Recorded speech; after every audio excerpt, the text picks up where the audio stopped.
2008 ਨੂੰ ਐਕਵਾਇਰ ਹੋਈ ਜ਼ਮੀਨ 1085 ਏਕੜ ਅਤੇ ਬਣ ਗਿਆ ਰਾਜਪੁਰੇ ਥਰਮਲ ਪਲਾਂਟ।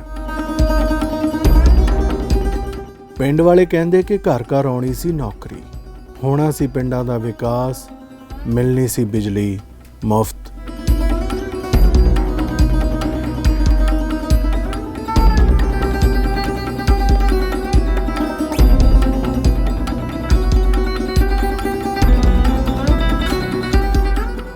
ਇਹ ਗੱਲਾਂ ਤਾਂ ਇੰਜ ਲੱਗਦੀਆਂ ਜਿਵੇਂ ਦੀਵਾਲੀ ਨੂੰ ਕੋਈ ਬੰਪਰ ਸਕੀਮ ਆਉਂਦੀ ਹੈ। ਇਹਦੇ ਵਿੱਚ ਕਿੰਨੀ ਕੁ ਹੈ ਸੱਚਾਈ, ਇਹ ਤਾਂ ਹੁਣ ਸਰਕਾਰ ਦੱਸੇ ਜਾਂ ਥਰਮਲ ਪਲਾਂਟ।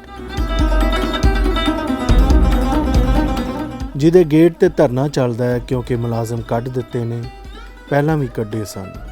ਕਹਾਣੀ ਦੀਆਂ ਕਈ ਪਰਤਾਂ ਨੇ, ਆਓ ਖੁੱਲ੍ਹ ਕੇ ਸੁਣਾਉਂਦਾ। ਸਤਿ ਸ੍ਰੀ ਅਕਾਲ, ਮੈਂ ਹਰਪ੍ਰੀਤ ਸਿੰਘ ਕਾਲੋਂ ਅਤੇ ਤੁਸੀਂ ਵੇਖਦੇ ਹੋ ਦੀ ਅਨਮਿਊਟ। ਉੱਥੇ ਸਾਡੇ ਨਾਲ ਇਹ ਵਾਅਦੇ ਹੋਏ ਤੇ ਵੀ ਜਿਹਦੀ ਜ਼ਮੀਨ ਆਊਗੀ ਇੱਕ ਬੱਚੇ ਨੂੰ ਨੌਕਰੀ ਮਿਲੂਗੀ, ਬਿਜਲੀ ਫ੍ਰੀ ਮਿਲੂਗੀ।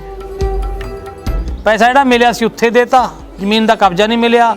ਕੋਰਟ ਕਚਹਿਰੀ ਦੇ ਚੱਕਰਾਂ ਦਾ ਤੁਹਾਨੂੰ ਪਤਾ ਹੀ ਹੈ। ਨਲਾਸ ਖੁਰਦ ਦੇ ਵਿੱਚ 7 ਪਿੰਡਾਂ ਦੀ ਜ਼ਮੀਨ ਅਕਵਾਇਰ ਹੋਣ ਤੇ ਥਰਮਲ ਪਲਾਂਟ ਲੱਗਿਆ। ਇਹ ਸਭ ਤੋਂ ਪਹਿਲਾਂ ਨਾਭੇ ਦੇ ਨੇੜੇ ਕਿਸੇ ਪਿੰਡ 'ਚ ਲੱਗ ਰਿਹਾ ਸੀਗਾ। ਉਹਨਾਂ ਲੋਕਾਂ ਨੇ ਉੱਥੇ ਇਹਦਾ ਵਿਰੋਧ ਕਰਿਆ। ਫਿਰ ਗੌਰਮੈਂਟ ਨੂੰ ਸਾਡੇ ਇਹਨਾਂ ਪਿੰਡਾਂ ਦੀ ਜ਼ਮੀਨ ਦਿਖੀ, ਉਰੇ ਆ ਕੇ ਇਹਨਾਂ ਨੇ ਫਿਰ ਇਹ ਥਰਮਲ ਪਲਾਂਟ ਵਾਸਤੇ ਜ਼ਮੀਨ ਅਕਵਾਇਰ ਕਰੀ।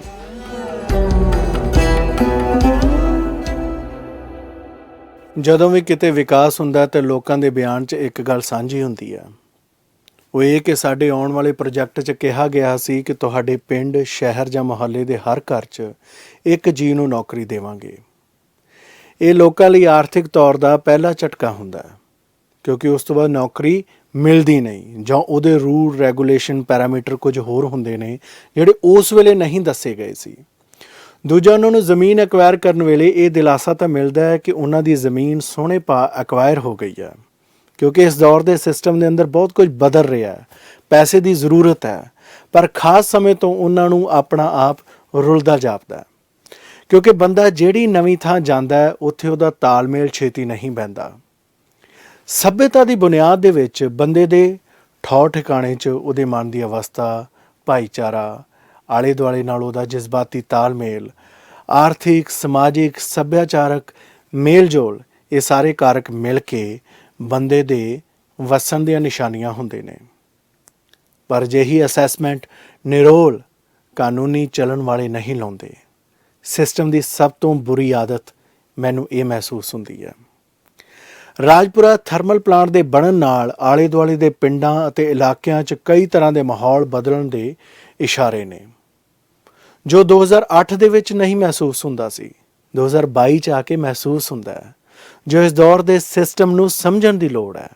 ਇਹਦਾ ਆਧਾਰ ਆਰਥਿਕ ਵੀ ਹੈ, ਸਮਾਜਿਕ ਵੀ ਹੈ, ਮਾਨਸਿਕ ਅਤੇ ਸਰੀਰਕ ਤਾਂ ਹੈ ਹੀ।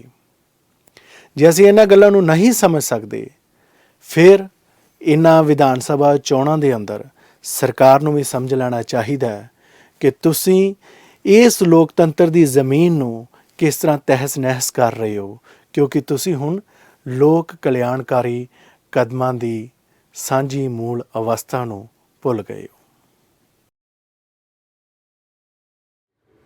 ਇਹਦੇ 'ਚ ਜਦੋਂ ਆਰਟੀਕਲ 4 ਦਾ ਨੋਟਿਸ ਹੋਇਆ, ਲੋਕਾਂ ਨੂੰ ਉਦੋਂ ਹੀ ਪਤਾ ਲੱਗਿਆ। ਨਾ ਤਾਂ ਇਹਨਾਂ ਨੂੰ ਪੰਚਾਇਤਾਂ ਨੂੰ ਪਹਿਲਾਂ ਕਿਸੇ ਨੇ ਕੌਨਫੀਡੈਂਸ 'ਚ ਲਿਆ ਪੰਚਾਇਤਾਂ ਨੂੰ, ਬਲਕਿ ਜੇ ਆਪਾਂ ਕਹਿ ਦਈਏ ਕਿ ਬਾਅਦ 'ਚ ਪਤਾ ਲੱਗਾ ਤਾਂ ਅਖਬਾਰ 'ਚ ਆਰਟੀਕਲ 4 ਦਾ ਨੋਟਿਸ ਜਿਹੜਾ ਹੋਇਆ ਉਹ ਪਹਿਲਾਂ ਹੋ ਚੁੱਕਿਆ ਸੀ। ਉਦੋਂ ਲੋਕਾਂ ਨੇ ਇਕੱਠੇ ਹੋ ਕੇ ਕੋਸ਼ਿਸ਼ ਕੀਤੀ ਕਿ ਇਹਨੂੰ ਕਿਸੇ ਤਰ੍ਹਾਂ ਰੋਕਿਆ ਜਾਵੇ। ਉਦੋਂ ਅਕਾਲੀ ਸਰਕਾਰ ਸੀ, ਧਰਨਾ ਵੀ ਦਿਆ, ਹਲਕਾ MLA ਦੇ ਘਰ ਦੇ ਮੂਹਰੇ ਧਰਨਾ ਲਾਇਆ, ਰੋਡ ਜਾਮ ਕੀਤਾ, ਲੇਕਿਨ ਉਹਦਾ ਕੋਈ ਬਹੁਤਾ ਫਰਕ ਨਹੀਂ ਪਿਆ, ਕਿਉਂਕਿ ਸਰਕਾਰ ਜਿਹੜੀ ਸੀ ਉਹਨਾਂ ਨੇ ਪਹਿਲਾਂ ਵੱਡੇ ਕੰਪਨੀਆਂ ਨਾਲ ਸੌਦਾ ਕੀਤਾ ਹੀ ਹੋਇਆ ਸੀ, ਇਸ ਕਰਕੇ ਉਹਨਾਂ ਨੇ ਇਸ ਨੂੰ ਟਾਲਿਆ ਨਹੀਂ। ਦੂਜੀ ਵਾਰ ਫਿਰ ਅਸੀਂ ਕੋਸ਼ਿਸ਼ ਕੀਤੀ ਕਿ ਇਹਦਾ ਵੱਧ ਤੋਂ ਵੱਧ ਪੈਸਾ ਲਿਆ ਜਾ ਸਕੇ। ਜਦੋਂ ਹੁਣ ਇਹ ਜਿਹੜਾ ਲੱਗਣਾ ਹੀ ਹੈ ਤਾਂ ਲੋਕਾਂ ਦਾ ਲੋਸ ਤਾਂ ਹੋਣਾ ਹੈ, ਤਾਂ ਇਹਦੇ ਜਿਹੜਾ ਕੰਪਨਸੇਸ਼ਨ ਹੈ ਪਰ ਏਕੜ ਉਹ ਵੱਧ ਤੋਂ ਵੱਧ ਕੋਸ਼ਿਸ਼ ਕੀਤੀ ਜਾਵੇ। ਕਰੋੜ ਤੱਕ ਮੰਗਿਆ, ਉਹ ਰਜਿਸਟਰੀਆਂ ਦਿਖਾਈਆਂ, ਲੇਕਿਨ ਸਾਨੂੰ 35 ਲੱਖ ਰੁਪਏ ਤੋਂ ਵੱਧ ਉਹਨਾਂ ਨੇ ਨਹੀਂ ਦਿੱਤਾ। ਬਾਦਲ ਸਾਹਿਬ ਦੇ ਘਰ ਵੀ ਜਾ ਕੇ ਜਿਹੜੇ ਪਹੁੰਚ ਕੇ ਉੱਥੇ ਧਰਨਾ ਲਾਇਆ, ਉੱਥੇ ਗੱਲਾਂ ਬਾਤਾਂ ਕੀਤੀਆਂ, ਚੰਦੂ ਮਾਜਰਾ ਜੀ ਨੂੰ ਨਾਲ ਲੈ ਕੇ ਗਏ, ਪਰ ਉੱਥੇ ਉਹਨਾਂ ਨੇ 35 ਲੱਖ ਤੋਂ ਵੱਧ ਸਾਨੂੰ ਕੁਝ ਨਹੀਂ ਦਿੱਤਾ। ਇਹ ਫਿਰ ਅਸੀਂ ਇਹ ਤੋਂ ਬਾਅਦ ਕਰ ਵੀ ਕੀ ਸਕਦੇ ਹਾਂ, ਸਰਕਾਰ ਹੈ।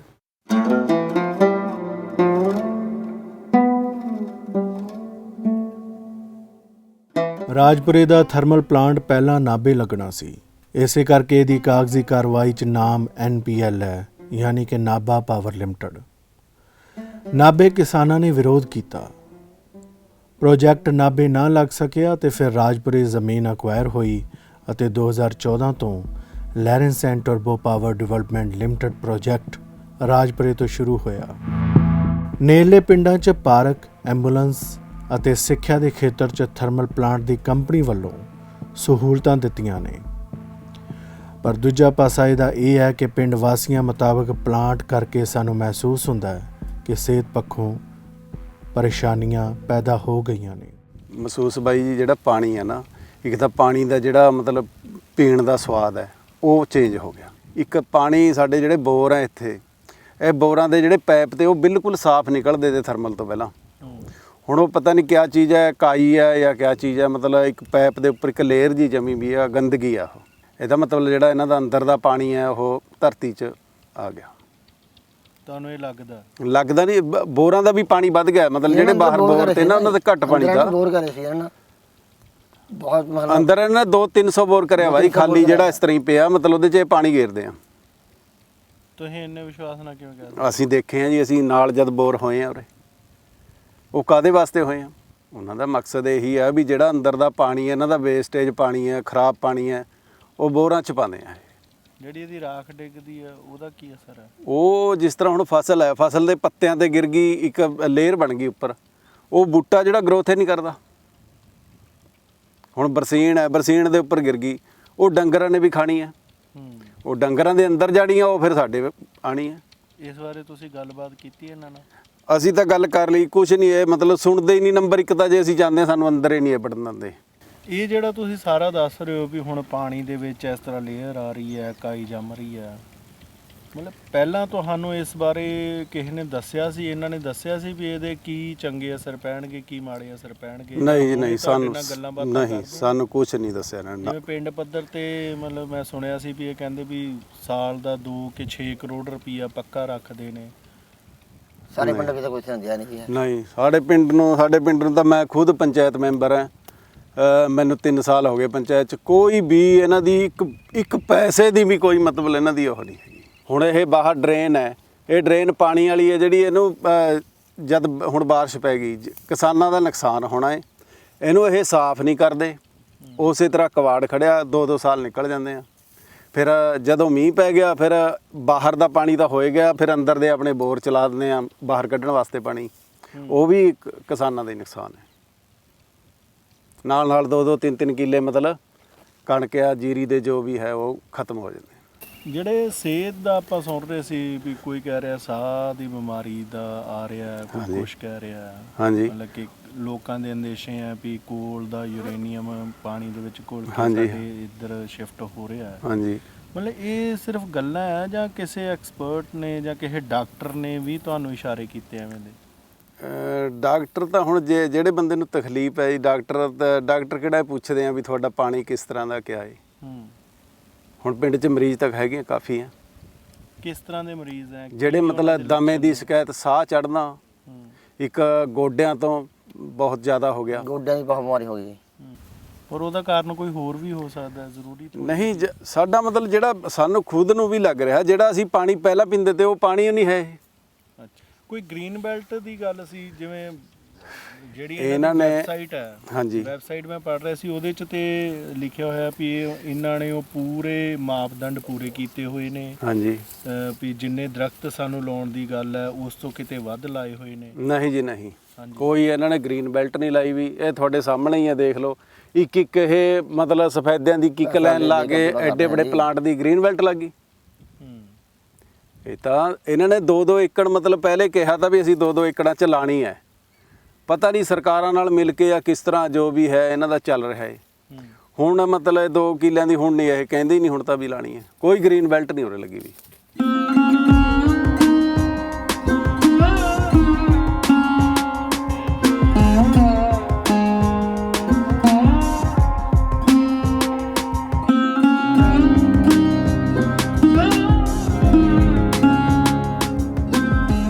ਪੋਲੂਸ਼ਨ ਬਹੁਤ ਜ਼ਿਆਦਾ ਵੱਧ ਗਿਆ, ਸਵਾਹ ਬਹੁਤ ਗਿਰਦੀ ਹੈ ਜੀ, ਰਾਖ ਗਿਰਦੀ ਹੈ।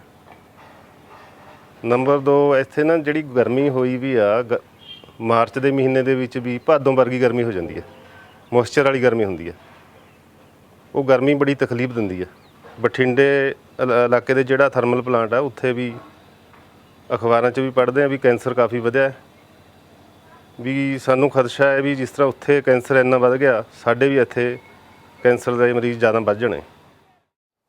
ਇਹ ਜੀ 2007 ਦੇ ਵਿੱਚ ਸਾਨੂੰ ਅਖਬਾਰਾਂ ਰਾਹੀਂ ਇਹਦੇ ਬਾਰੇ ਪਤਾ ਲੱਗਿਆ ਸੀ ਵੀ ਇੱਥੇ ਗੌਰਮੈਂਟ ਦਾ ਇੱਕ ਪ੍ਰੋਜੈਕਟ ਬਣਨਾ ਹੈ। ਅਤੇ 8 ਦੇ ਵਿੱਚ ਜਾ ਕੇ ਜੀ 2008 ਦੇ ਵਿੱਚ ਇਹ ਜ਼ਮੀਨ ਅਕਵਾਇਰ ਹੋਣੀ ਸ਼ੁਰੂ ਹੋਈ ਅਤੇ 2011 ਦੇ ਵਿੱਚ ਇਹਦਾ ਪਹਿਲਾ ਯੂਨਿਟ ਚਾਲੂ ਹੋ ਗਿਆ ਸੀ। ਅਤੇ ਪਰ ਉਦਘਾਟਨ ਹੈ ਜਿਹੜਾ ਉਹ 2014 ਦੇ ਵਿੱਚ ਬਾਦਲ ਸਾਹਿਬ ਨੇ ਕੀਤਾ। ਯੁਗਾਂ ਯੁਗਾਂ ਦੇ ਕਾਫਲੇ ਗਰਕ ਹੋ ਜਾਣੇ ਇੱਕ ਦਿਨ, ਵਸਦੇ ਵਸਾਉਂਦੇ ਸ਼ਹਿਰ ਇਹ ਨਰਕ ਹੋ ਜਾਣੇ ਇੱਕ ਦਿਨ। ਇਹ ਧੂਆਂ ਧੂਆਂ ਜ਼ਿੰਦਗੀ, ਸ਼ਹਿਰ ਮੇਰੇ ਦੀ ਮੌਤ ਹੈ ਘਾਤ ਕੋਈ ਗਹਿਰਾ ਹੁਣ, ਲੰਮੀ ਉਮਰਾਂ ਦੀਆਂ ਦੁਆਵਾਂ ਨੂੰ। ਟੁੱਟ ਜਾਣੇ ਸਾਰੇ ਕਾਫਲੇ, ਪਤ ਝੜਦੇ ਸੁੱਕੇ ਰਾਵਾਂ ਨੂੰ। ਡਾਕਟਰ ਅਮਰ ਆਜ਼ਾਦ ਕਹਿੰਦੇ ਕਿ ਜਿੱਥੇ ਵੀ ਅਜਿਹੇ ਪਲਾਂਟ ਹੁੰਦੇ ਨੇ, ਤੁਸੀਂ ਮੰਨ ਕੇ ਚੱਲੋ ਕਿ ਹਾਲਾਤ ਗੰਭੀਰ ਨੇ। ਪਿੰਡ ਵਾਸੀ ਸਾਹ 'ਚ ਤਕਲੀਫ ਮਹਿਸੂਸ ਕਰਦੇ ਨੇ। ਜ਼ਮੀਨ ਹੇਠਲੇ ਪਾਣੀ 'ਚ ਰਸਾਇਣ ਵਧਣ ਦੀ ਸੰਭਾਵਨਾ ਹੋ ਸਕਦੀ ਹੈ। ਨੇੜਲੇ ਇਲਾਕਿਆਂ 'ਚ ਕੈਂਸਰ ਜਿਹੇ ਰੋਗਾਂ ਦੇ ਵਧਣ ਦੀ ਸੰਭਾਵਨਾ ਹੈ। ਜਿਹੜੇ ਕੋਲੇ 'ਤੇ ਆਧਾਰਿਤ ਤਾਪ ਬਿਜਲੀ ਘਰ ਲੱਗੇ ਹੋਏ ਹੈ ਪੂਰੇ ਪੰਜਾਬ 'ਚ ਵੀ, ਹੁਣ ਤਾਂ ਬਹੁਤ ਸਾਰੇ ਹੋ ਗਏ ਹੈ, ਇਹ ਪੂਰੇ ਹਿੰਦੁਸਤਾਨ 'ਚ ਵੀ ਹੈ ਔਰ ਪੂਰੀ ਦੁਨੀਆ 'ਚ ਵੀ ਇਹ ਵਰਤਾਰਾ ਹੈਗਾ ਹੈ ਥਰਮਲ ਪਾਵਰ ਪਲਾਂਟਸ ਦਾ। ਇਹਦੇ ਵਿੱਚੋਂ ਜਿਹੜਾ ਜਦੋਂ ਕੋਲਾ ਬਲ ਜਾਂਦਾ ਹੈ ਤਾਂ ਉਹਦੇ 'ਚੋਂ ਜਿਹੜੀ ਊਰਜਾ ਨਿਕਲ ਜਾਂਦੀ ਹੈ, ਜਦੋਂ ਤਾਪ ਗਰਮੀ ਨਿਕਲ ਜਾਂਦੀ ਹੈ ਤਾਂ ਪਿੱਛੇ ਜਿਹੜੀ ਸੁਆਹ ਬਚਦੀ ਹੈ ਉਹ ਬੜੀ ਹੀ ਖਤਰਨਾਕ ਸੁਆਹ ਹੁੰਦੀ ਹੈ। ਕੋਈ ਉਹ ਆਮ ਸੁਆਹ ਨਹੀਂ ਹੈ। ਜਿੱਦਾਂ ਆਪਣੇ ਸੱਭਿਆਚਾਰ 'ਚ ਗੋਹਿਆਂ ਦੀ ਸੁਆਹ ਜਿਹੜੀ ਸੀ ਬੜੀ ਪੂਜਨ ਵਾਲੀ ਸੀਗੀ ਅਤੇ ਕੋਈ ਨੁਕਸਾਨ ਨਹੀਂ ਸੀ ਕਰਦੀ, ਸਗੋਂ ਫਾਇਦੇ ਕਰਦੀ ਸੀ। ਉਹਦੇ ਅੰਦਰ ਜਿਹੜੇ ਖੁਰਾਕੀ ਤੱਤਾਂ ਦਾ ਜਿਹੜੇ ਮਿਨਰਲ ਸੀਗੇ ਉਹ ਵੱਧ ਹੁੰਦੇ ਸੀ, ਅਸੀਂ ਖੇਤੀ 'ਚ ਵੀ ਪਾਉਂਦੇ ਸੀਗੇ। ਉਹਦੇ ਉਲਟ ਜਿਹੜੀ ਇਹਦੀ ਰਾਖ ਹੁੰਦੀ ਹੈ ਕੋਲੇ 'ਚੋਂ ਨਿਕਲਦੀ ਹੈ, ਇਹ ਬਹੁਤ ਹੀ ਖਤਰਨਾਕ ਹੁੰਦੀ ਹੈ। ਇੱਕ ਤਾਂ ਇਹਦਾ ਫਿਜ਼ੀਕਲ ਜਦੋਂ ਜਾ ਕੇ ਸਾਡੇ ਫੇਫੜਿਆਂ 'ਚ ਜਾਂਦੀ ਹੈ ਤਾਂ ਉਹਦੇ ਅੰਦਰ ਜਦੋਂ ਜੰਮਦੀ ਹੈ ਉਹਦੀਆਂ ਦਿੱਕਤਾਂ ਨੇ। ਇਹ ਡੰਗਰਾਂ ਦੇ ਫੇਫੜਿਆਂ 'ਚ ਵੀ ਜਾਏਗੀ, ਇਹ ਸਾਡੇ ਫੂਡ ਦੇ ਉੱਪਰ ਜਦੋਂ ਉੜਦੀ ਹੈ ਤਾਂ ਆ ਕੇ ਸਾਡੇ ਸਿਰਾਂ 'ਚ ਵੀ ਪਏਗੀ ਅਤੇ ਸਾਡੇ ਕੱਪੜਿਆਂ 'ਤੇ ਵੀ ਡਿੱਗੇਗੀ। ਸਾਡੇ ਸਾਰਾ ਜੋ ਕੁਛ ਥੱਲੇ ਹੈਗਾ ਜ਼ਮੀਨ 'ਤੇ ਉਹਦੇ ਉੱਪਰ ਗਿਰਦੀ ਹੈ ਔਰ ਉਹ ਰਾਖ ਜਿਹੜੀ ਉੱਥੇ ਫਿਰ ਜੰਮ ਜਾਂਦੀ ਹੈ। ਜਿਹੜਾ ਦੂਜਾ ਪੱਖ ਹੈ ਇਹਦਾ ਕਿ ਇਸ ਰਾਖ ਦੇ ਵਿੱਚ ਬਹੁਤ ਹੀ ਜਿਹੜੇ ਨੇ ਖਤਰਨਾਕ ਕੈਮੀਕਲ ਵੀ ਹੁੰਦੇ ਆ, ਉਹਨਾਂ ਦੀ ਆਪਣੀ ਸਮੱਸਿਆ ਹੈ। ਤਾਂ ਇਹ ਜਿਹੜੀ ਰਾਖ ਦਾ ਮਸਲਾ ਹੈ ਇਹ ਕਿਤੇ ਨਾ ਕਿਤੇ ਪੂਰੀ ਦੁਨੀਆ ਦੇ ਵਿੱਚ ਇਹ ਗੱਲ ਜਿਹੜੀ ਇਹ ਵਰਤਾਰਾ ਇਹ ਦੇਖਿਆ ਗਿਆ ਹੈ। ਅਤੇ ਇਸ ਚੀਜ਼ ਤੋਂ ਬਚਣ ਲਈ ਬਠਿੰਡੇ ਦਾ ਸਾਰਿਆਂ ਨੂੰ ਯਾਦ ਹੋਣਾ ਕਿ ਜਦੋਂ ਬਠਿੰਡੇ ਦੀ ਗੱਲ ਹੁੰਦੀ ਸੀ ਤਾਂ ਬਠਿੰਡੇ ਦੇ ਵਿੱਚ ਲੋਕ ਇਹ ਕਹਿੰਦੇ ਹੁੰਦੇ ਸੀਗੇ ਵੀ ਸਾਡੇ ਸਿਰਾਂ 'ਚ ਪੈਂਦੀ ਹੈ। ਜਦੋਂ ਬਾਹਰ ਕੱਪੜੇ ਸੁੱਕਣੇ ਪਾਉਣੇ ਆ ਜਾਂ ਅਸੀਂ ਬਾਹਰ ਸੌਂਦੇ ਹਾਂ ਤਾਂ ਉਹ ਬਾਹਰ ਦਾ ਸੌਣਾ ਵੀ ਲੋਕਾਂ ਦਾ ਕੱਪੜੇ ਸੁੱਕਣੇ ਪਾਉਣੇ ਵੀ ਜਿਹੜੇ ਸੀ ਉਹ ਜਿਹੜੇ ਸੀਗੇ ਉਹ ਔਖੇ ਹੋ ਗਏ ਸੀਗੇ। ਇੱਦਾਂ ਹੀ ਕਿ ਜਿੱਥੇ ਵੀ ਕਿਤੇ ਆਪਾਂ ਕੋਲੇ 'ਤੇ ਬੇਸ ਥਰਮਲ ਪਾਵਰ ਪਲਾਂਟ ਲਾਵਾਂਗੇ ਤਾਂ ਇਸ ਸੁਆਹ ਦੀ ਜਿਹੜੀ ਸਮੱਸਿਆ ਰਹੇਗੀ ਔਰ ਇਹ ਸੁਆਹ ਜਿਹੜੀ ਹੈ ਕੋਈ ਆਮ ਸੁਆਹ ਨਹੀਂ ਹੈ, ਇਹ ਖਤਰਨਾਕ ਸੁਆਹ ਹੈ। ਔਰ ਜਿੱਥੇ ਵੀ ਜਾਏਗੀ ਸਾਡੇ ਫੇਫੜਿਆਂ 'ਚ ਜਾਏਗੀ, ਸਭ ਤੋਂ ਪਹਿਲਾਂ ਉੱਥੇ ਜ਼ਿਆਦਾ ਸਭ ਤੋਂ ਨੁਕਸਾਨ ਕਰੇਗੀ ਔਰ ਫੇਫੜਿਆਂ ਤੋਂ ਅੱਗੇ ਫਿਰ ਖੂਨ 'ਚ ਜਿਹੜੇ ਜ਼ਹਿਰੀਲੇ ਤੱਤ ਨੇ ਖੂਨ 'ਚ ਵੀ ਜਾਣਗੇ। ਤਾਂ ਇਸ ਕਰਕੇ ਇਸ ਜਿਹੜੇ ਵਰਤਾਰੇ ਨੂੰ ਸੁਆਹ ਦੇ ਵਰਤਾਰੇ ਨੂੰ ਆਪਾਂ ਆਮ ਵਰਤਾਰਾ ਨਹੀਂ ਕਹਿ ਸਕਦੇ, ਕਿਉਂਕਿ ਸਾਡੀ ਲੱਕੜ 'ਚੋਂ ਨਿਕਲਿਆ ਧੂੰਆਂ ਜਾਂ ਸੁਆਹ ਅਤੇ ਗੋਹੇ 'ਚੋਂ ਨਿਕਲਿਆ ਧੂੰਆਂ ਜਾਂ ਸੁਆਹ ਅਤੇ ਕੋਲੇ 'ਚੋਂ ਨਿਕਲਿਆ ਜ਼ਮੀਨ ਅਸਮਾਨ ਦਾ ਫਰਕ ਹੈ। ਕੋਲਾ ਬਹੁਤ ਹੀ ਜ਼ਹਿਰੀਲਾ ਤੱਤ ਹੁੰਦਾ, ਇਸ ਕਰਕੇ ਇਹਦੀ ਸੁਆਹ ਤੋਂ ਜਿਹੜੀ ਹੈ ਬਿਲਕੁਲ ਬਹੁਤ ਹੀ ਬਚਣ ਦੀ ਲੋੜ ਹੈ। ਇਹ ਪੂਰੀ ਦੀ ਪੂਰੀ ਇਕੋਲੋਜੀ ਨੂੰ ਪੂਰੇ ਦੇ ਪੂਰੇ ਸਿਸਟਮ ਨੂੰ ਤਬਾਹ ਕਰਦੀ ਹੈ। ਨਾਭਾ ਪਾਵਰ ਲਿਮਟਿਡ ਦੀ ਵੈਬਸਾਈਟ ਆਪਣੇ ਪ੍ਰੋਜੈਕਟ ਬਾਰੇ ਸਪਸ਼ਟ ਹੈ।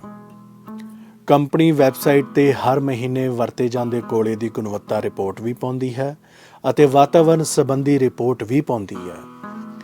ਆਫੀਸ਼ੀਅਲੀ ਵੈਬਸਾਈਟ ਮੁਤਾਬਕ ਉਹਨਾਂ ਵੱਲੋਂ ਹਰ ਤਰ੍ਹਾਂ ਦੇ ਮਾਨਕਾਂ ਦਾ ਪੂਰਾ ਖਿਆਲ ਰੱਖਿਆ ਜਾਂਦਾ ਹੈ ਅਤੇ ਸਾਰਾ ਕੰਮ ਨਿਯਮਾਂ ਤਹਿਤ ਹੁੰਦਾ ਹੈ। ਪਲਾਂਟ 'ਚ ਸਭ ਤੋਂ ਮਹੱਤਵਪੂਰਨ ਇਸ ਲਈ ESP ਏਰੀਆ ਹੈ। ਇੱਥੇ ਬੋਇਲਰ 'ਚ ਨਿਕਲਣ ਵਾਲਾ ਜ਼ਹਿਰੀਲਾ ਧੂੰਆਂ ਅਤੇ ਸੁੱਕੀ ਸਵਾਹ ਨੂੰ ਵੱਖ ਕੀਤਾ ਜਾਂਦਾ ਹੈ। ਪਲਾਂਟ ਦੇ ਅਧਿਕਾਰੀਆਂ ਮੁਤਾਬਕ ਵਾਧੂ ਵੇਸਟੇਜ ਦੋ ਤਰ੍ਹਾਂ ਦੀ ਹੁੰਦੀ ਹੈ, ਇੱਕ ਵੈਟ ਐਸ਼ ਅਤੇ ਦੂਜੀ ਡਰਾਈ ਐਸ਼। ਡਰਾਈ ਐਸ਼ ਇਲੈਕਟ੍ਰੋਸਟੈਟਿਕ ਪ੍ਰੈਸਪੀਟੇਟਰ ਰਾਹੀਂ ਇਕੱਠੀ ਕਰਕੇ ਪਲਾਂਟ ਰਾਹੀਂ ਨਜਿੱਠੀ ਜਾਂਦੀ ਹੈ। ਇਹ ਕੰਮ ਐਸ਼ ਹੈਂਡਲਿੰਗ ਪਲਾਂਟ 'ਚ ਹੁੰਦਾ ਹੈ। ਇਹ ਸਵਾਹ ਕੋਲੇ ਨੂੰ ਜਲਾਉਣ ਤੋਂ ਬਾਅਦ ਹੁੰਦੀ ਹੈ, ਜਿਹਨੂੰ ਦੋ ਢੰਗ ਨਾਲ ਕਾਬੂ ਕੀਤਾ ਜਾਂਦਾ ਹੈ। ਡਰਾਈ ਐਸ਼ ਟਰੱਕਾਂ ਰਾਹੀਂ ਸੀਮੈਂਟ ਪਲਾਂਟ ਦੇ ਵਿੱਚ ਭੇਜ ਕੇ ਵਰਤੀ ਜਾਂਦੀ ਹੈ। ਵੈਟ ਐਸ਼ ਲਈ ਵੱਡੇ ਵੱਡੇ ਛੱਪੜ ਬਣਾਏ ਹਨ। ਚਿਮਨੀ ਦੀ ਉਚਾਈ ਨੂੰ ਮਾਪਦੰਡਾਂ ਮੁਤਾਬਕ ਤਿਆਰ ਕੀਤਾ ਗਿਆ ਹੈ।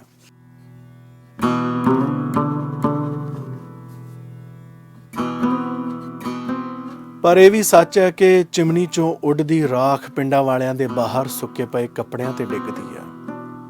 ਇਹੋ ਰਾਖ ਪੱਠਿਆਂ ਤੇ ਡਿੱਗਦੀ ਹੈ। ਇਸ ਚਾਰੇ ਨੂੰ ਡੰਗਰ ਖਾਂਦੇ ਨੇ ਅਤੇ ਪਸ਼ੂਆਂ ਤੋਂ ਜ਼ਹਿਰੀਲੇ ਤੱਤ ਦੁੱਧ ਵਿੱਚ ਆਉਂਦੇ ਨੇ। এনवायरमेंट ਪੋਲਿਊਸ਼ਨ ਐਕਟ ਮੁਤਾਬਕ ਅਜਿਹੇ ਪ੍ਰੋਜੈਕਟਾਂ ਦੇ ਵਿੱਚ FGD ਸਿਸਟਮ ਕੰਪਲਸਰੀ ਹੈ। ਫਲੂ ਗੈਸ ਡੀਗੈਸੀਫਾਈਡ ESP ਸਿਸਟਮ ਅਤੇ ਚਿਮਨੀ ਵਿਚਕਾਰ ਲੱਗਦਾ ਹੈ। ਇਹ ਧੂਏ ਵਿੱਚੋਂ ਸਲਫਰ ਤੱਤਾਂ ਨੂੰ ਵੱਖ ਕਰਦਾ ਹੈ। ਇਹ ਸਵਾਲ ਤਾਂ ਬਣਦਾ ਹੈ ਕਿ 8 ਸਾਲ ਹੋ ਗਏ ਪਲਾਂਟ ਨੂੰ ਚੱਲਦਿਆਂ ਅਤੇ ਇਹ ਸਿਸਟਮ ਅਜੇ ਤੱਕ ਕਿਉਂ ਨਹੀਂ ਲੱਗਾ। ਇਹ ਜਿਹੜੇ ਕੋਲੇ ਦੇ ਥਰਮਲ ਪਾਵਰ ਪਲਾਂਟਸ ਨੇ, ਇਹ ਕੋਈ ਆਮ ਇੰਧਨ ਨਹੀਂ ਹੁੰਦਾ, ਆਮ ਫਿਊਲ ਨਹੀਂ ਹੁੰਦਾ। ਇਹ ਫੋਸਿਲ ਫਿਊਲ ਹੈ ਜਿਹੜਾ, ਇਹਦੇ ਵਿੱਚ ਬਹੁਤ ਸਾਰੀਆਂ ਭਾਰੀ ਧਾਤਾਂ ਹੁੰਦੀਆਂ ਨੇ। ਇਸ ਤੋਂ ਇਲਾਵਾ ਕਿ ਜਿਹੜਾ ਗੈਸ ਸ਼ਕਲ 'ਚ ਨਿਕਲਦੀਆਂ ਨੇ, ਕਾਰਬਨ ਮੋਨੋਆਕਸਾਈਡ, ਕਾਰਬਨ ਡਾਈਆਕਸਾਈਡ ਜਾਂ ਸਲਫਰ ਡਾਈਆਕਸਾਈਡ, ਉਹ ਤਾਂ ਹੁੰਦੀਆਂ ਹੀ ਨੇ, ਹਵਾ ਨੂੰ ਖਰਾਬ ਕਰਦੀਆਂ ਨੇ। ਲੇਕਿਨ ਉਸ ਤੋਂ ਇਲਾਵਾ ਇਹਦੇ ਅੰਦਰ ਭਾਰੀ ਧਾਤਾਂ ਬਹੁਤ ਜ਼ਿਆਦਾ ਹੁੰਦੀਆਂ ਨੇ, ਜਿਵੇਂ ਕਿ ਪਾਰਾ ਹੈ, ਆਰਸੈਨਿਕ ਹੈ, ਕੈਡਮੀਅਮ ਹੈ, ਯੂਰੇਨੀਅਮ ਹੈ। ਔਰ ਸਾਰੇ ਦੇ ਪ੍ਰਤੱਖ ਪ੍ਰਣਾਮ ਨੇ ਕਿ ਪੰਜਾਬ ਦੇ ਵਾਤਾਵਰਨ ਦੇ ਵਿੱਚ, ਪੰਜਾਬ ਦੇ ਲੋਕਾਂ ਦੀਆਂ ਸਰੀਰਾਂ ਦੇ ਵਿੱਚ ਔਰ ਸਾਡੀ ਪੂਰੀ ਭੋਜਨ ਲੜੀ ਦੇ ਵਿੱਚ ਇਹ ਜਿਹੜੀਆਂ ਭਾਰੀ ਧਾਤਾਂ ਨੇ, ਜਿਹਦਾ ਮੈਂ ਨਾਂ ਲਿਆ, ਯੂਰੇਨੀਅਮ, ਮਰਕੂਰੀ, ਕੈਡਮੀਅਮ ਅਤੇ ਤੁਹਾਡਾ ਆਰਸੈਨਿਕ, ਇਹ ਸਾਰੀਆਂ ਜਿਹੜੀਆਂ ਧਾਤਾਂ ਨੇ ਬਹੁਤ ਜ਼ਿਆਦਾ ਵੱਧ ਰਹੀਆਂ ਨੇ। ਔਰ ਇਹ ਧਾਤਾਂ ਦਾ ਬਾਰੇ ਬਹੁਤ ਲੰਬੇ ਸਮੇਂ ਤੋਂ ਜਿਹੜੀਆਂ ਖੋਜਾਂ ਹੋ ਚੁੱਕੀਆਂ ਨੇ ਕਿ ਧਾਤਾਂ ਬਹੁਤ ਹੀ ਖਤਰਨਾਕ ਹੁੰਦੀਆਂ ਨੇ ਔਰ ਭਾਂਤ-ਭਾਂਤ ਦੀਆਂ ਬਿਮਾਰੀਆਂ ਕਰਦੀਆਂ ਨੇ। ਇਸ ਕਰਕੇ ਇਹ ਇੱਕ ਤਬਾਹਕੁਨ ਵਰਤਾਰਾ ਹੈ ਜਿਹੜਾ ਹੈ, ਪੂਰੇ ਦਾ ਪੂਰਾ ਜਿਹੜਾ ਵਰਤਾਰਾ ਹੈ ਕੋਲ ਬੇਸ ਥਰਮਲ ਪਾਵਰ ਪਲਾਂਟਸ ਨੂੰ ਬਹੁਤ ਜ਼ਿਆਦਾ ਲਾਉਣ ਦਾ, ਤਾਂ ਪੂਰੀ ਦੁਨੀਆ ਦੇ ਵਿੱਚ ਜਿਹੜਾ ਇਸ ਵਰਤਾਰੇ ਨੂੰ ਹੌਲੀ ਹੌਲੀ ਫੇਜ਼ ਆਊਟ ਕੀਤਾ ਜਾ ਰਿਹਾ। ਫੇਜ਼ ਆਊਟ ਦਾ ਮਤਲਬ ਹੁੰਦਾ ਕਿ ਹੌਲੀ ਹੌਲੀ ਬੰਦ ਕਰ ਦਿਓ ਅਤੇ ਉਹਦਾ ਬਦਲ ਲੈ ਕੇ ਆਓ, ਜਿਹੜਾ ਕਿ ਗ੍ਰੀਨ ਐਨਰਜੀ ਦਾ ਕਨਸੈਪਟ ਹੈ ਕਿ ਉਹਦੇ ਤੋਂ ਲਓ, ਸੂਰਜ ਤੋਂ ਲਓ, ਹਵਾ ਤੋਂ ਲਓ, ਪਾਣੀ ਤੋਂ ਲਓ, ਜਾਂ ਹੁਣ ਤਾਂ ਈਵਨ ਕਾਸਮਿਕ ਜਿਹੜੀ ਊਰਜਾ ਉਹਨੂੰ ਵੀ ਕਨਵਰਟ ਕਰਨ ਦੇ ਸਾਧਨ ਆ ਗਏ ਹੈ। ਤਾਂ ਇੱਦਾਂ ਦੇ ਜਿਹੜੇ ਵਰਤਾਰੇ ਹੈਗੇ ਨੇ, ਜਿਹੜੇ ਕਲੀਨ ਊਰਜਾ ਦੇ, ਉਹ ਲਿਆਉਣ ਦੀ ਗੱਲ ਹੋ ਰਹੀ ਹੈ। ਅਤੇ ਪੂਰੀ ਦੁਨੀਆ ਦੇ ਵਿੱਚ ਜਿਹੜੇ ਜਿੰਨੇ ਵੀ ਯੂਰਪੀ ਮੁਲਕ ਨੇ, ਜਾਂ ਅਮਰੀਕਾ ਹੈ, ਜਾਂ ਕੈਨੇਡਾ ਹੈ, ਜਿੰਨੇ ਵੀ ਐਡਵਾਂਸ ਮੁਲਕ ਨੇ, ਉਹ ਸਾਰਿਆਂ ਦੇ ਵਿੱਚ ਲਗਭਗ ਜੇ ਥਰਮਲ ਪਾਵਰ ਪਲਾਂਟਸ ਨੇ ਬੰਦ ਹੋਣ ਦੇ ਕਿਨਾਰੇ 'ਤੇ ਨੇ। ਜਿਹੜੇ ਕੋਈ ਖੜ੍ਹੇ ਹੈ, ਕੋਈ ਨਵਾਂ ਨਹੀਂ ਲਾ ਰਿਹਾ। ਇਹ ਏਸ਼ੀਆ, ਅਫਰੀਕਾ ਔਰ ਜਿਹੜੇ ਮੁਲਕ ਨੇ ਸਾਡੇ ਵਰਗੇ ਜਿਹੜੇ ਮੁਲਕ ਨੇ, ਜਿਹੜੇ ਕਿ ਅਜੇ ਬਹੁਤ ਪਿਛੜੇ ਹੋਏ ਆ, ਤਾਂ ਉਹ ਉੱਥੇ ਲਗਾਤਾਰ ਨਵੇਂ ਲੱਗ ਰਹੇ ਨੇ। ਔਰ ਜਿਹੜਾ ਇਹ ਵਰਤਾਰਾ ਹੈ ਕਿਤੇ ਨਾ ਕਿਤੇ ਬਹੁਤ ਖਤਰਨਾਕ ਵਰਤਾਰਾ, ਅਤੇ ਇਸ ਵਰਤਾਰੇ ਨੂੰ ਠੱਲ ਪਾਉਣੀ ਚਾਹੀਦੀ ਹੈ, ਕਿਉਂਕਿ ਪਹਿਲਾਂ ਹੀ ਪੰਜਾਬ ਦੇ ਅੰਦਰ ਜੋ ਇਸ ਕਿਸਮ ਦੇ ਸਪਸ਼ਟ परिणाम ਆ ਰਹੇ ਹੈ ਕਿ ਸਾਡੀ ਸਰੀਰਕ ਹੈਲਥ, ਸਰੀਰਕ ਸਿਹਤ, ਮਾਨਸਿਕ ਸਿਹਤ, ਜਿਹੜੀ ਸਾਡੀ ਪ੍ਰਜਨਨ ਕਿਰਿਆ ਦੀ ਸਿਹਤ ਹੈ, ਬਹੁਤ ਬੁਰੀ ਤਰ੍ਹਾਂ ਕੁਚਲੀ ਜਾ ਰਹੀ ਹੈ। ਔਰ ਉਹਦੇ 'ਚ ਨਾ ਹੈਵੀ ਮੈਟਲ ਦਾ ਬਹੁਤ ਜ਼ਿਆਦਾ ਰੋਲ ਹੈ, ਜਿਹੜੇ ਕਿ ਕੋਲ ਬੇਸ ਥਰਮਲ ਪਾਵਰ ਪਲਾਂਟਸ ਤੋਂ ਆਉਂਦੇ ਆ। ਮਾਹਰ ਦੱਸਦੇ ਨੇ ਕਿ ਰਾਖ ਥਰਮਲ ਪਲਾਂਟ ਸਟਾਰਟ ਕਰਨ ਵੇਲੇ ਬਹੁਤੀ ਉੱਡਦੀ ਹੈ, ਕਿਉਂਕਿ ਉਸ ਵੇਲੇ ਸਿਸਟਮ ਐਕਟਿਵ ਹੋਣ ਨੂੰ ਸਮਾਂ ਲੱਗਦਾ ਹੈ। ਇਸ ਕਰਕੇ ਇਕੱਠਾ ਧੂੰਆਂ, ਇਕੱਠੀ ਰਾਖ ਯਕਦਮ ਉੱਡਦੀ ਹੈ। ESP ਸਿਸਟਮ ਅਤੇ ਚਿਮਨੀ ਵਿੱਚ ਤੁਰੰਤ ਤਾਲਮੇਲ ਨਹੀਂ ਪੈਂਦਾ। ਦੂਜਾ, ਜਿਵੇਂ ਕਿ ਡਾਕਟਰ ਅਮਰ ਆਜ਼ਾਦ ਇਸ਼ਾਰਾ ਕਰਦੇ ਨੇ ਕਿ ਚਿਮਨੀ ਦੇ ਧੂਏ ਵਿੱਚੋਂ CO2 ਗ੍ਰੀਨ ਇਫੈਕਟ ਕਰਕੇ ਤਾਪਮਾਨ ਵੱਧਦਾ ਹੈ, ਕਾਰਬਨ ਮੋਨੋਆਕਸਾਈਡ ਕਰਕੇ ਕੈਂਸਰ, ਅਤੇ SO2 ਸਲਫਰ ਡਾਈਆਕਸਾਈਡ ਦਾ ਅਸਰ ਫੇਫੜਿਆਂ 'ਤੇ ਪੈਂਦਾ ਹੈ। ਕਿ ਇਹ ਗੱਲਾਂ ਅਸੀਂ ਇਸ ਕਰਕੇ ਅਣਗੌਲਿਆਂ ਕਰ ਦੇਵਾਂਗੇ ਕਿ ਇਹ ਖਬਰ ਨਾ ਲੱਗ ਕੇ ਕਿਸੇ ਵਿਗਿਆਨ ਦੀ ਪਾਠਸ਼ਾਲਾ ਲੱਗ ਰਹੀ ਹੈ। ਪਲਾਂਟ 'ਚ ਕੰਮ ਕਰਨ ਵੇਲੇ ਪਰਸਨਲ ਪ੍ਰੋਟੈਕਟਿਵ ਇਕਵਿਪਮੈਂਟ ਕਿੱਟਾਂ ਪਾਉਂਦੇ ਨੇ, ਮਾਸਕ ਪਾਉਂਦੇ ਨੇ, ਤਾਂ ਕਿ ਇਸ ਦਾ ਕਿਸੇ ਵੀ ਤਰ੍ਹਾਂ ਸਰੀਰ 'ਤੇ ਅਸਰ ਨਾ ਪਵੇ। ਪਰ ਨਾਲ ਦੇ ਪਿੰਡਾਂ ਵਿੱਚ ਕੀ ਕੋਈ ਮਾਸਕ ਪਾਉਂਦਾ ਹੈ? ਜਾਂ ਸਰਕਾਰ ਲਈ, ਪ੍ਰਸ਼ਾਸਨ ਲਈ ਇਸ ਨਜ਼ਰੀਏ ਤੋਂ ਇਸ ਇਲਾਕੇ ਨੂੰ ਸਮਝਣ ਅਤੇ ਇਹਦੀ ਚਿੰਤਾ ਕਰਨ ਦਾ ਮਸਲਾ ਹੈ ਵੀ ਹੈ ਜਾਂ ਨਹੀਂ ਹੈ? ਇਸ ਕਰਕੇ ਇਸ ਸਟੋਰੀ ਨੂੰ ਗੰਭੀਰਤਾ ਨਾਲ ਲੈਣ ਦੀ ਲੋੜ ਹੈ।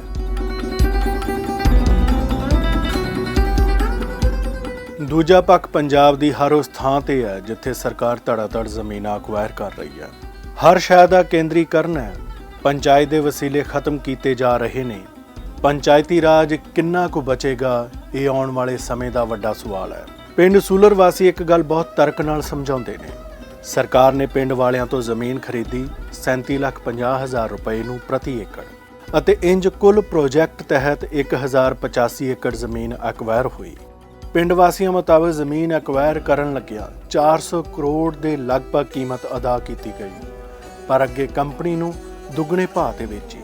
ਪਿੰਡ ਵਾਸੀਆਂ ਮੁਤਾਬਕ ਥੋੜੇ ਸਾਲ ਬਾਅਦ ਥਰਮਲ ਪਲਾਂਟ ਨੂੰ ਆਉਂਦੀ ਰੇਲਵੇ ਲਾਈਨ ਲਈ ਐਕਵਾਇਰ ਕਰਨ ਵੇਲੇ ਜ਼ਮੀਨ ਦੀ ਕੀਮਤ 90 ਲੱਖ ਰੁਪਏ ਦੇ ਨੇੜੇ-ਤੇੜੇ ਦਿੱਤੀ ਗਈ। ਆਖਰ ਉਹਨਾਂ ਦੀ ਜ਼ਮੀਨ ਐਕਵਾਇਰ ਕਰਨ ਵੇਲੇ 37,50,000 ਰੁਪਏ ਅਤੇ ਥੋੜੇ ਸਾਲਾਂ ਬਾਅਦ ਜ਼ਮੀਨ ਐਕਵਾਇਰ ਕਰਨ ਵੇਲੇ 90 ਲੱਖ ਰੁਪਏ ਦੇ ਲਗਭਗ ਰਕਮ ਅਦਾ ਕਿਉਂ ਕੀਤੀ ਗਈ? ਆਖਰ ਇੱਕ ਹੀ ਪ੍ਰੋਜੈਕਟ ਵੇਲੇ ਜ਼ਮੀਨ ਦੇ ਲਈ ਅਦਾ ਕੀਤੀ ਰਕਮ ਦੇ ਵਿੱਚ ਇੰਨਾ ਅੰਤਰ ਕਿਉਂ? 2008 ਦੇ ਵਿੱਚ ਸਾਨੂੰ ਸੈਕਸ਼ਨ 4 ਦਾ ਨੋਟਿਸ ਹੋਇਆ ਆਲ ਪਿੰਡਾਂ ਨੂੰ। ਉਹ ਅਸੀਂ ਅਖਬਾਰ ਪੜ੍ਹਿਆ, ਉਹਦਾ ਅਸੀਂ ਵਕੀਲ ਸਾਹਿਬ ਕੋਲ ਜਾ ਕੇ ਰਾਏ ਕਰੀ ਵੀ ਆ ਸਾਨੂੰ ਸੈਕਸ਼ਨ 4 ਦਾ ਨੋਟਿਸ ਹੋ ਗਿਆ। ਉਹਦਾ ਜਵਾਬ ਤਿਆਰ ਕਰਾਇਆ ਗਿਆ। ਉਹਦੇ ਵਿੱਚ ਅਸੀਂ ਰਿਟਨ 'ਚ ਦਿੱਤਾ ਗਿਆ ਵੀ ਜਿਹੜੀ ਇਹ ਸਾਡੀ ਜ਼ਮੀਨ ਅਕਵਾਇਰ ਹੋਣੀ ਹੈ, ਜਿਹੜਾ ਸਰਕਾਰ ਨਵਾਂ ਐਕਟ ਬਣਾਉਣ ਨੂੰ ਫਿਰਦੀ ਆ, ਸਾਨੂੰ ਉਹਦੇ ਤਹਿਤ ਪੈਸੇ ਦਿੱਤੇ ਜਾਣ, ਸਾਡੇ ਇੱਕ ਪਰਿਵਾਰ ਨੂੰ ਨੌਕਰੀ ਮਿਲੇ। ਉਹਦੀ ਏਮਜ ਵਿੱਚ ਜਿਹੜੀ ਜ਼ਮੀਨ ਹੈ ਉਹਦੇ ਤੇ ਅੱਗੇ ਕਨੈਕਸ਼ਨ ਫਰੀ ਲੱਗੇ ਤੇ ਜਿਹੜਾ ਮਤਲਬ ਐਕਟ ਸਾਡੇ ਤੇ ਲਾਇਆ ਗਿਆ ਹੈ ਉਹ ਅੰਗਰੇਜ਼ਾਂ ਵੇਲੇ ਦੇ ਐਕਟ ਗੱਲ ਜ਼ਮੀਨ ਅਕਵਾਇਰ ਕੀਤੀ ਹੈ 2008 'ਚ। 1894 ਐਕਟ ਸਾਡੇ ਤੇ ਲੱਗਿਆ। ਸਾਡੀ ਉਸ ਵਕਤ ਵੀ ਡਿਮਾਂਡ ਸੀ, ਅੱਜ ਵੀ ਡਿਮਾਂਡ ਹੈ ਵੀ ਸਾਡੇ ਤੇ ਜਿਹੜਾ ਨਵਾਂ ਐਕਟ 2012 ਹੈ ਇਹਦੇ ਅਗੇਂਸਟ ਲੱਗਣਾ ਚਾਹੀਦਾ ਸੀ ਤਾਂ ਕਿ ਸਾਡੇ ਲੋਕਾਂ ਦਾ ਥੋੜ੍ਹਾ ਜਿਹਾ ਅਸੀਂ ਸਰਵਾਈਵ ਕਰ ਜਾਂਦੇ। ਉਹ ਪੁਰਾਣੇ ਐਕਟ ਗੱਲ ਸਾਨੂੰ ਪੈਸੇ ਵੀ ਪੂਰੇ ਨਹੀਂ ਮਿਲੇ ਹੈਗੇ ਸਾਡੀ, ਜਦ ਕਿ ਹਰੇਕ ਅਵਾਰਡ ਦੇ ਵਿੱਚ ਸਾਡੀ ਡਿਮਾਂਡ 1 ਕਰੋੜ ਰੁਪਏ ਦੀ ਸੀ। ਇੱਥੇ ਇਹ ਗੱਲ ਵੀ ਸਮਝਣ ਵਾਲੀ ਹੈ ਕਿ ਜਦੋਂ ਕਿਸਾਨ ਐਕਵਾਇਰ ਜ਼ਮੀਨ ਦੀ ਗੱਲ ਕਰਦੇ ਨੇ ਤਾਂ ਇਸ ਨਾਲ ਉਹਨਾਂ ਦੀ ਜਦੋਜਹਿਦ ਅੱਗੇ ਵਸਣ ਦੀ ਵੀ ਹੈ, ਜਿੱਥੇ ਉਹ ਮਾਨਸਿਕ ਤੌਰ ਤੇ ਵਸ ਨਹੀਂ ਸਕੇ। ਬੇਘਰੇ ਆਸਾਰਾਮ ਬੈਠਾ ਹੈ, ਇਹਨਾਂ ਦੀ ਸਾਡੇ ਨਾਲ ਲੱਗਦੀ ਪੈਲੀ ਤੀ 8-10 ਕਿੱਲੇ। ਇਹ ਜ਼ਮੀਨ ਇਹਨਾਂ ਦੇ ਅਕਵਾਇਰ ਹੋ ਗਈ, ਅੱਗੇ ਲੈ ਲਈ, ਅੱਗੇ ਇਹਨਾਂ ਦਾ ਬਿਆਨਾ ਫਸ ਗਿਆ। ਮੇਰੇ ਖਿਆਲ 10-12-13 ਸਾਲ ਹੋ ਗਏ ਹਾਲੇ ਕੇਸ 'ਚ ਉਲਝੇ ਬੈਠੇ, ਹਾਲੇ ਇਹਨਾਂ ਨੂੰ ਕੁਝ ਮਿਲਿਆ ਨਹੀਂ ਹੈਗਾ ਪ੍ਰੋਪਰ। ਇੱਕ ਤਾਂ ਸਿੱਧਾ ਜਾੜਾ ਇਹਨਾਂ ਦਾ ਇਹ ਹੋਇਆ, ਇੱਕ ਭਰਾ ਦੀ ਤਾਂ ਇਹਨਾਂ ਦੀ ਡੈਥ ਹੋ ਗਈ, ਮਤਲਬ ਡਿਪਰੈਸ਼ਨ 'ਚ ਵੀ ਪੈਸੇ ਵੀ ਨਹੀਂ ਮਿਲੇ, ਜ਼ਮੀਨ ਵੀ ਗਈ। ਆਸਾਰਾਮ ਪੁੱਤਰ ਕਨਈਆ ਰਾਮ। ਸਾਤੋਂ 1 ਸਾਲ ਪਹਿਲਾਂ ਝੂਰਹੜੀ ਜ਼ਮੀਨ ਅਕਵਾਇਰ ਹੋਈ ਹੈ ਏਅਰਪੋਰਟ ਵਾਸਤੇ, ਉਹਨਾਂ ਨੂੰ ਲੰਮਸਮ 1.5 ਕਰੋੜ ਰੁਪਈਆ ਦਿੱਤਾ ਹੈ। ਸਾਨੂੰ ਆਸ ਸੀ ਵੀ ਸਾਨੂੰ ਤਕਰੀਬਨ ਉਹ ਤੋਂ ਅੱਧੇ ਮਿਲ ਜਾਣਗੇ। ਉਸ ਵਕਤ ਸਾਨੂੰ ਬਾਦਲ ਸਾਹਿਬ ਨੇ ਵੀ ਕਿਹਾ ਸੀ ਵੀ ਜੋ ਤੁਹਾਡਾ ਮਾਰਕੀਟ ਰੇਟ ਹੈ ਉਹਦਾ 4 ਗੁਣਾ ਦਊਂਗੇ, ਉਹਦੇ ਤੇ ਉਜਾੜੇ ਪੱਤੇ ਦਊਂਗੇ। ਅਸੀਂ ਕਿਹਾ ਚਲੋ ਠੀਕ ਹੈ। ਇਹ ਜ਼ਬਾਨੀ ਸੀ, ਲਿਖਤੀ ਕੋਈ ਨਹੀਂ ਸੀ। ਜਦੋਂ ਅਸੀਂ ਦੂਜੀ ਤੀਜੀ ਵਾਰ ਉਹਨਾਂ ਨੂੰ ਮਿਲੇ ਉਹ ਕਹਿਣ ਲੱਗੇ ਵੀ ਤੁਹਾਡੇ ਕੋਲੋਂ ਗੱਲ ਦੀ ਕੋਈ ਲਿਖਤ ਹੈਗੀ ਹੈ? ਅਸੀਂ ਕਿਹਾ ਜੀ ਲਿਖਤ ਤਾਂ ਤੁਸੀਂ ਕਦੇ ਵੀ ਨਹੀਂ ਕਰੀ, ਜ਼ਬਾਨੀ ਉਹ ਕਹਿੰਦੇ ਰਹੇ। ਉਸ ਤੋਂ ਬਾਅਦ ਜੀ ਇਹ ਪ੍ਰੋਸੈਸ ਚੱਲਿਆ, ਜ਼ਮੀਨਾਂ ਅਕਵਾਇਰ ਹੋਈਆਂ। ਐਕਟ 1894 ਐਕਟ ਦੇ ਤਹਿਤ ਸਾਨੂੰ ਜ਼ਮੀਨ ਦੇ ਪੈਸੇ ਚੁਕਾਤੇ। ਉਹਦੇ ਤੇ ਇਹਨਾਂ ਨੇ ਇੱਕ ਲਿਟੀਗੇਸ਼ਨ ਦੇਣੀ ਕਰ ਲਈ ਵੀ ਤੁਹਾਨੂੰ 15% ਲਿਟੀਗੇਸ਼ਨ ਦਊਂਗੇ। ਉਹ ਲਿਟੀਗੇਸ਼ਨ ਦੇ ਵਿੱਚ ਵੀ ਗੜਬੜੀ ਕਰਤੀ। ਲਿਟੀਗੇਸ਼ਨ ਉੱਥੇ ਹੁੰਦੀ ਹੈ ਵੀ ਤੁਹਾਡੀ ਟੋਟਲ ਅਮਾਊਂਟ ਪੂਰੀ ਹੋ ਗਈ, ਉਹ ਤੋਂ ਬਾਅਦ ਤੁਹਾਨੂੰ 15% ਦੇਣਾ ਵੀ ਤੁਸੀਂ ਕੋਈ ਕੇਸ ਨਾ ਕਰੋ। ਇਹਨਾਂ ਨੇ ਸਾਨੂੰ ਆਪਣੇ ਆਪ ਪੇਪਰ ਟਾਈਪ ਕਰਾ ਕੇ ਉਹ ਭਰ ਲਏ ਫਾਰਮ ਐਫੀਡੈਵਿਟ, ਕਹਿਣ ਲੱਗੇ ਵੀ ਤੁਸੀਂ ਸਾਈਨ ਕਰੋ, ਚੈੱਕ ਚੱਕ ਲਓ। ਉਹਦੇ 'ਚ ਲਿਖਿਆ ਹੋਇਆ ਹੈ ਵੀ ਸਾਨੂੰ 24 ਲੱਖ ਤੇ ਲਿਟੀਗੇਸ਼ਨ ਦਿੱਤੀ ਜਾਵੇ, ਜਦ ਕਿ ਸਾਡੀ ਉਸ ਵਕਤ 32,82,000 ਤੇ ਬਣਦੀ ਸੀ। ਇਹ ਸਾਡੇ ਨਾਲ 2-4 ਲੱਖ ਦਾ ਤਾਂ ਕਾਨੂੰਨੀ ਤੌਰ ਤੇ ਫਾਲਟ ਪਾਤਾ ਉਹਨਾਂ ਨੇ ਪ੍ਰਿੰਸੀਪਲ ਅਮਾਊਂਟ ਤੇ ਦੇ ਕੇ।